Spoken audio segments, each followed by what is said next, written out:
Hello and welcome back to my YouTube session. तो आज की वीडियो में हम कंटिन्यू करने जा रहे हैं अपना chapter 2 sexual reproduction in flowering plants के जो प्रीवियस ईयर इंपॉर्टेंट क्वेश्चंस थे और उनके एक्सप्लेनेशन कैसे कैसे हैं वो सारी चीज़ हम अपनी वीडियो में कवर अप करेंगे। उससे पहले अगर आप मेरे यूट्यूब चैनल पर न्यू हो, मेरा चैनल जल्दी से सब्सक्राइब कर दो, अब बेल आइकन को भी प्रेस कर देना ताकि मैं जब भी इसके अगली सीरीज़ अपलोड करूँ तो आपके पास नोटिफिकेशन आ जाए, आप उसे जल्दी से वॉच कर लो।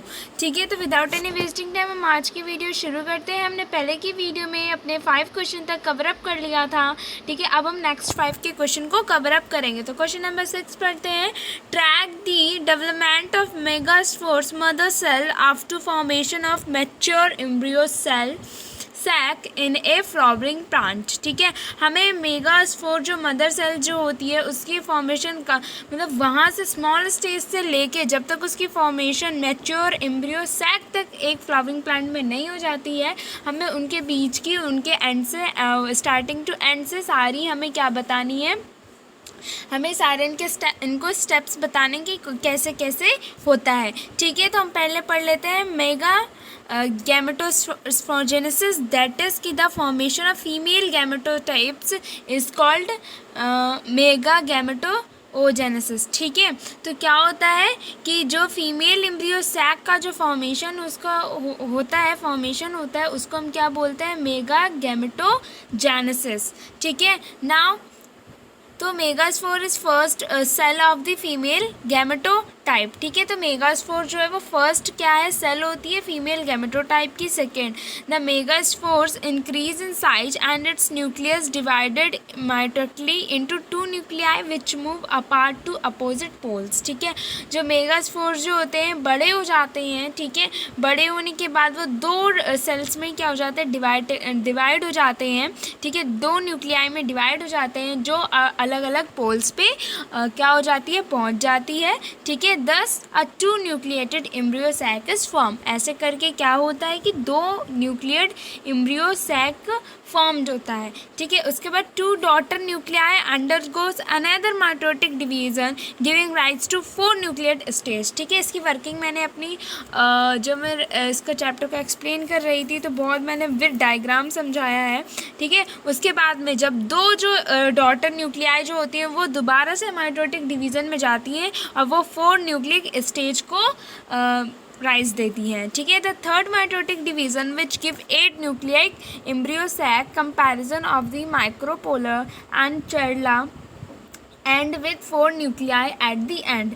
ठीक है, फिर जो थर्ड माइटोटिक डिवीज़न होती है उसमें हमें 8 न्यूक्लियाइड एम्ब्रियो सैक मिलता है। ठीक है, उसके बाद 1 nuclear from each proceed towards the centre of embryo sac and are called the polar nuclei. ठीक है, तो उसमें से हर एक जो न्यूक्लियाई होती है तो उसके जो एंड पोर्सेस होते हैं वहाँ पे जाके क्या कर लेती है, सेंटर में बैठ जाती है, तभी तो हमारा मेगास्पोंजियस बनता है जैसा आपने देखा होगा।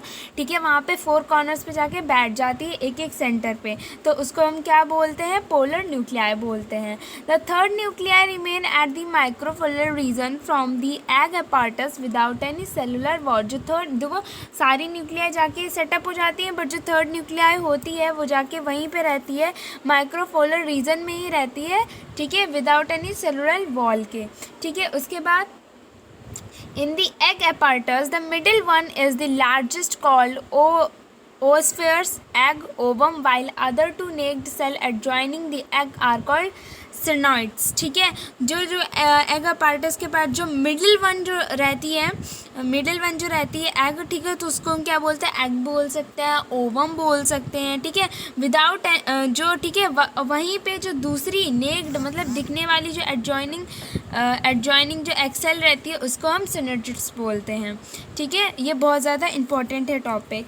The 3 remaining nuclei at the chalazal end are surrounding by mass of cytoplasm and cellular wall and are called antipodal cells. ठीक है, जो 3 न्यूक्लियाई होती हैं एक एक एंड पे, ठीक है, तो उसको हम क्या बोलते हैं, सराउंडेड। वो किससे सराउंडेड होती है, मास ऑफ साइटोप्लाज्म से सराउंडेड होती है and cellular walls are called antipodal cells. ठीक है, और जो सेल्स जो उनकी सेलुलर वॉल होती है उसको क्या बोलते हैं, हम एंटीपोडल सेल्स बोलते हैं।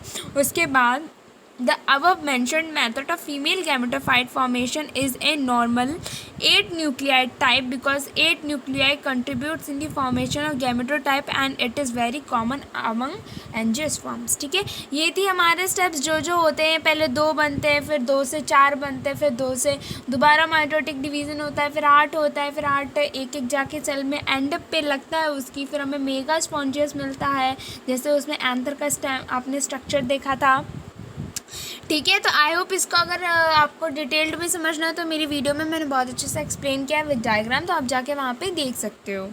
ठीक है, तो आई होप ये 6th क्वेश्चन आपको अच्छे से समझ में आ गया होगा. ये रहा हमारा ए पार्ट, ये था हमारा बी पार्ट. ठीक है, तो बी पार्ट क्या है, यहाँ पे देखो हमें एक डायग्राम दिया गया है. ठीक है, डायग्राम दिया गया है तो हमसे ये हमारा एक डायग्राम दिया हुआ है. बस बी पार्ट मैंने पढ़ा नहीं ना, सॉरी. बी पार्ट हमें क्या बताना है, draw a label diagram of the structure of mature dicot embryo. ठीक है, ये डाइकॉट का हमारा जो डाइकॉट एम्ब्रियो होता है उसका क्या है, उसका डायग्राम दिया हुआ है विद लेबलिंग के साथ मैंने दिया है. ठीक है, तो आपको अच्छे से समझ में आ जाएगा. देखो ये प्लम्बम है, कॉटिलीडन्स है, हाइपोकॉटल्स है, रेडियल है, रूट कैप है, ये सारे पार्ट्स ऑफ डाइकॉट एम्ब्रियो के हैं. ठीक है, तो आपके लिए इम्पॉर्टेंट है. ठीक है, इसलिए मैंने बता दिया. नाउ हम 7th क्वेश्चन पढ़ते हैं.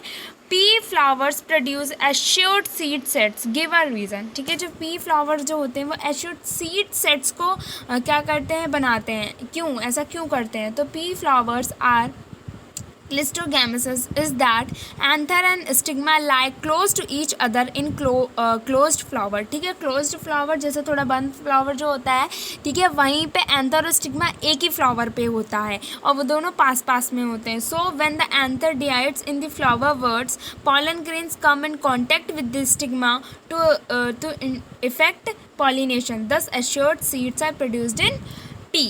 ठीक है, क्योंकि बाइसेक्शुअल होता है इस वजह से उसमें क्या हो जाता है, एश्योर्ड सीड सेट्स जो होते हैं वो प्रोड्यूस्ड होते हैं. नाउ हम 8th क्वेश्चन पढ़ते हैं. Draw a labelled longitudinal view of एमोस सीड्स. ठीक है, how are seeds advantageous to flowering plants. ठीक है, तो पहले ए वाला क्या लगता है, स्ट्रक्चर ऑफ एमोमल सीड्स का मैंने अपनी वीडियोस में बताया है, अब वहाँ पे जाके देख सकते हो इसका स्ट्रक्चर. ये इसलिए मैंने यहाँ पे एक्सप्लेन नहीं किया है ना. दूसरा एडवांटेजेस ऑफ सीड्स के क्या हैं, तो seeds possesses better adaptive strategies for disposal to form a new colony. ठीक है, तो सीड्स क्या हमें प्रोवाइड करते हैं, स्ट्रेटजी मतलब योजना, एक प्लान प्रोवाइड करते हैं ताकि हम एक अच्छी सी कॉलोनी मतलब अच्छे से सीड्स को लगाते हैं. तो आप देखना लाइन से सीड्स को लगाओगे तो लाइन से ही प्लांट हमारे ग्रो अप करेंगे.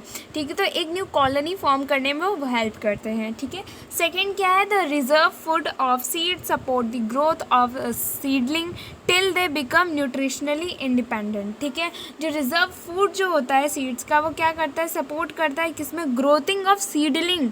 ठीक है, जो ग्रोथ होती है उसमें सपोर्ट करता है जब तक वो न्यूट्रिशनली मतलब कि सॉइल्स वगैरह से अपने आप में इतने बड़े होकर सक्षम नहीं हो पाते. जैसे हम लोग छोटे होते हैं, हमें मम्मा पापा हेल्प करते हैं कपड़े पहनाने में, कोई काम करने में. जब हम बड़े हो जाते हैं तो खुद से कर लेते हैं. तो सीड का भी यही काम होता है. रिजर्व फूड ऑफ सीड्स जो होता है वो प्रोवाइड करता है जब तक उसकी अच्छे से ग्रोथ नहीं हो जाती, जब तक वो इंडिपेंडेंट नहीं हो जाता है. ठीक है, फिर थर्ड क्या है, द हार्ड सीड को testa plus tegmen provide protecting against injury. ठीक है, जैसे हमारे बॉडी में बहुत सारी लेयर से हमारी बॉडी बनी हुई है. ठीक है, तो ऐसे ही जो हमारा सीड कोट जो होता है वो हमें क्या प्रोवाइड करता है, प्रोटेक्शन प्रोवाइड करता है. कोई भी मतलब कि चीज़ टूट फूट मतलब कि कोई भी उसको ऐसा वैसा ना हो. जैसे हमारे ऊपर जो हमारा जो ब्रेन होता है वो क्रेनियम बॉक्स में बना होता है, उसके ऊपर कितना सारा स्पाइनल फ्लूइड होता है. उसके बाद में हमारा क्या होता है, स्कल होता है, उसके बाद में लेयर्स होते हैं, उसके बाद में हेयर्स होता है. ठीक है, तो इतनी सारी चीज़ें होती हैं ताकि हमारा जो ब्रेन है वो प्रोटेक्टिव रहे. वैसे ही इसमें भी होता है. इसमें जो सीड कोट्स होते हैं उनका नेम क्या है, टेस्टा है और टेगमेन. ठीक है, now fourth, they provide genetic recombination and variation as they are produced of sexual reproduction. ठीक है, वो क्या प्रोवाइड करते हैं, genetic recombination and variation provide करते हैं. Seeds are stored to be conserved throughout the year to overcome डॉट and natural calamities. ठीक है, तो सीड जो क्या होता है वो स्टोर करके रखे जा सकते हैं. अगर मतलब ऐसा हो जाता है कभी कभार कि कोई नेचुरल डिजास्टर हो जाता है तो उसके में भी वो हेल्प करता है. है। ठीक है, सीड्स हमने कंज्यूम कर लिया। अगर नेचुरल क्लैमिटीज़ आ भी जाती हैं, जैसे सूखा पड़ जाता है, कोई कुछ हो जाता है, तो बाद में हम सीड्स को उस जगह से वापस लगा सकते हैं। ठीक है, depending upon the mobility of seeds they are use to raise crop in favourable condition. ठीक है, तो ऐसे करके हम उसको फेवरेबल कंडीशंस में भी क्रॉप्स को ग्रो अप कर सकते हैं। ये थे मेरे कुछ इंपॉर्टेंट क्वेश्चंस जो 2010 के थे। 2010 के जो प्रीवियस ईयर्स क्वेश्चन थे मैंने वो सारे एक्सप्लेन कर दिए। कल हम पढ़ेंगे 2011 के इंपॉर्टेंट क्वेश्चन। तो आई होप आपको अच्छे से समझ में आ गया होगा।